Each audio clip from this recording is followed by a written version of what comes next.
Tulle, Trulle, Mulle and the Chocolate Thief. Now I'm going to tell you the story about the day when Tulle, Trulle and Mulle discovered a chocolate thief in the village where they visited almost every day.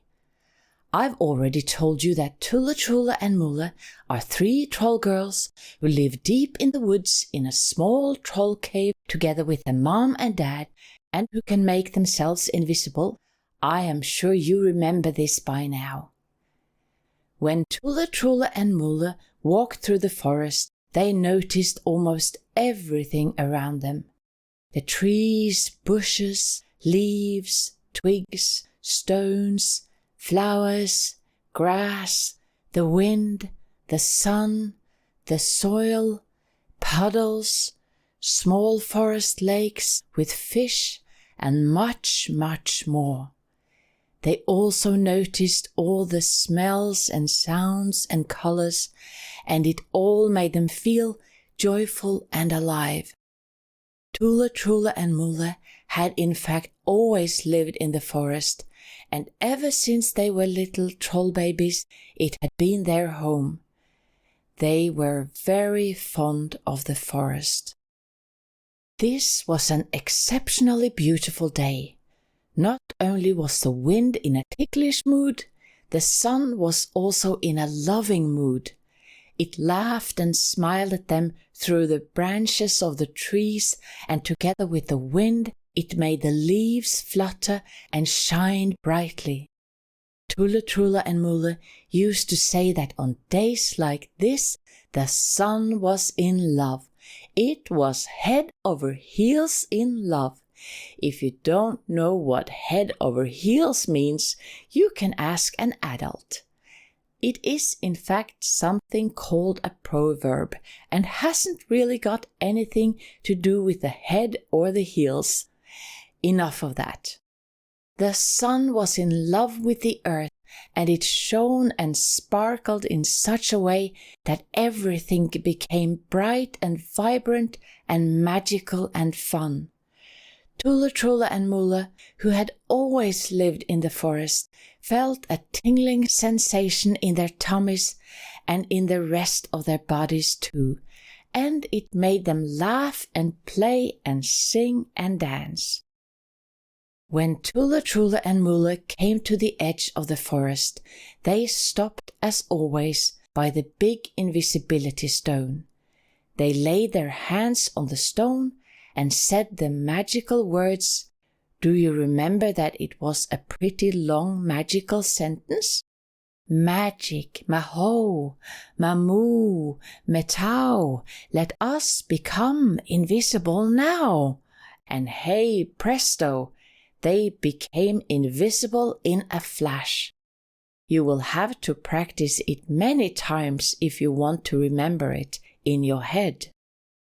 In the village there were lots of people, large and small, young and old, girls and boys, men and women, mums and dads, grandmothers and grandfathers. There were babies there too. Their mums looked after them, and they were mostly asleep in something called a pram or pushchair. Many of the adults were going to work and were in a hurry. The children were going to school or nursery, and others went to the shops. In that way, it was a pretty normal morning. This day, Tulle, Trulle and Mulle went to the grocer's shop in the village.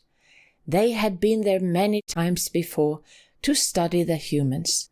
It was where people got their food, or that is to say, they did not just get it. First they had to find the food that they wanted and put it in a basket or a trolley. Then they would have to take it to the counter where there was a lady or a man and buy it with their money or their credit card. Finally, they would have to put the food in bags.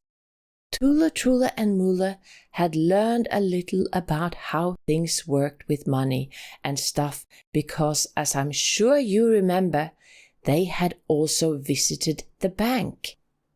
Tulle, Trulle and Mulle had never bought food in their whole life, and they had never heard about money before they met humans. Food was gifts they received from Earth. They had learned that from their mother ever since they were little troll girls. But Tulle, Trulle and Mulle understood that it was probably a good thing for the humans that they did it in a different way.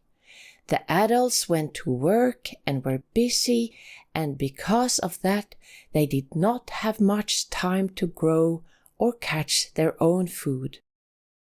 Tulle, Trulle and Mulle thought it was fun to watch people when they bought food. Most of them walked around with a trolley or a basket and took different things from the shelves. Some read the writing on the back of the package to see what was in the food, and some looked very carefully at the price tag, shook their head and put the food back. The price tag is a little piece of paper that shows how much an item costs. You've probably been with your mom and dad in the shops many times and know how it works. Today there was a teenage girl named Trine in the grocer's shop.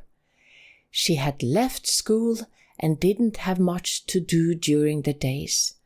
Tulle, Trulle and Mulle had often seen her before.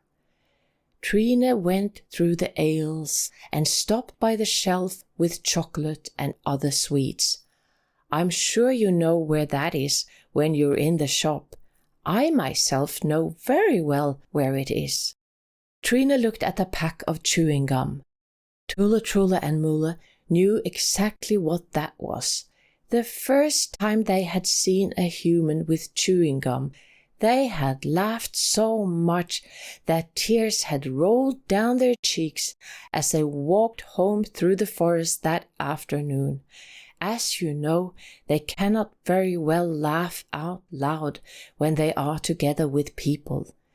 This gum-chewing human had chewed and chewed and chewed and chewed for a very long time without anything happening, and then all of a sudden this human had spat the gum out in a rubbish bin.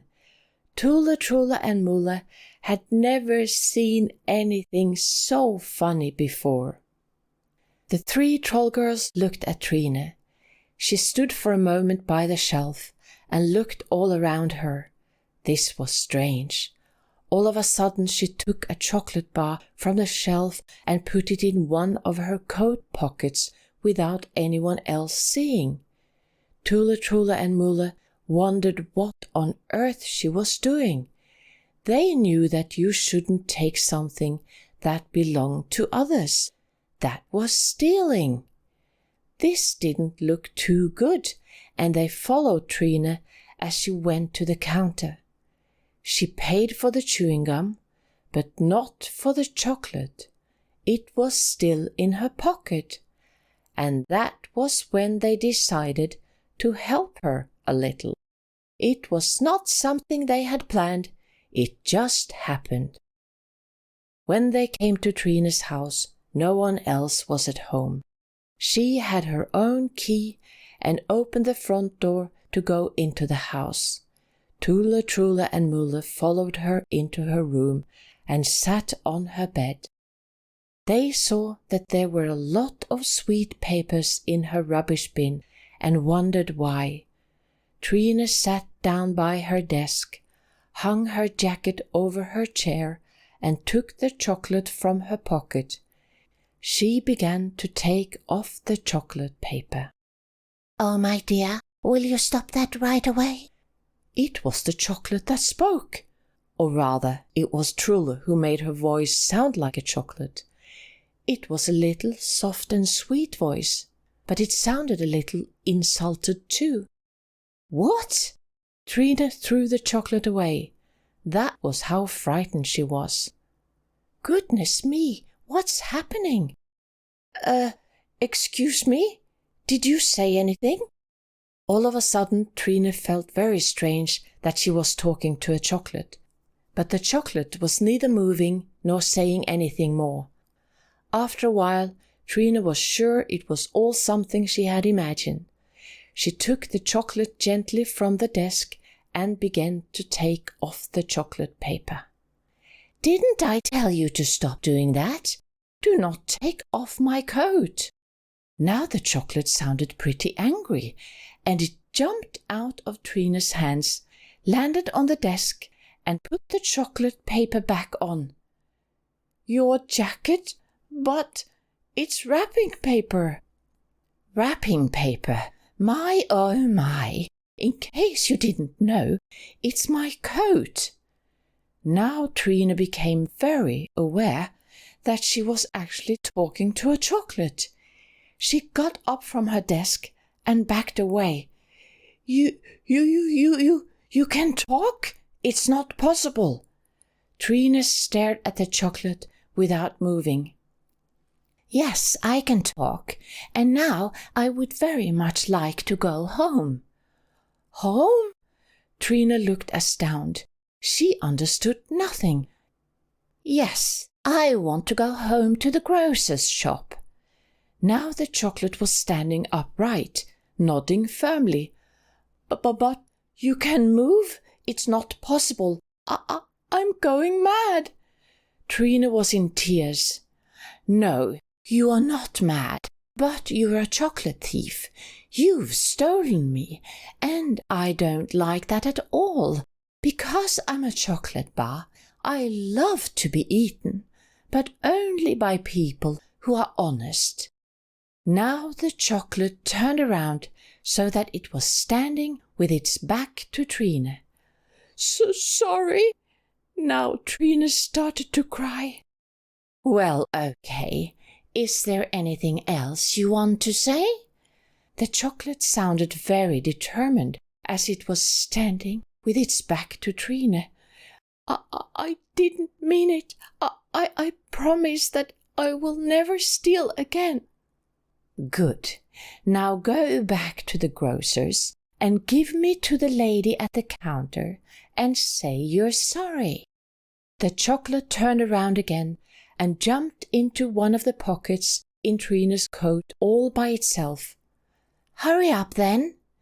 The chocolate talked from down in the pocket, and guess who was hurrying as fast as she could? It was Trina, of course. She put on her jacket, went downstairs, put on her shoes, and ran flat out back to the grocer's shop. She was completely out of breath when she arrived. Here you are. Here's the chocolate. I'm sorry I took it without paying for it. Trina was very upset. But what on earth? The lady at the counter looked very surprised, but took the chocolate. I promise that I will never do it again. Trina looked at the chocolate to see if it started talking again. Thank you. The lady at the counter looked very happy. Do you only have chocolates that can talk and move in this shop? Trina asked anxiously. What do you mean?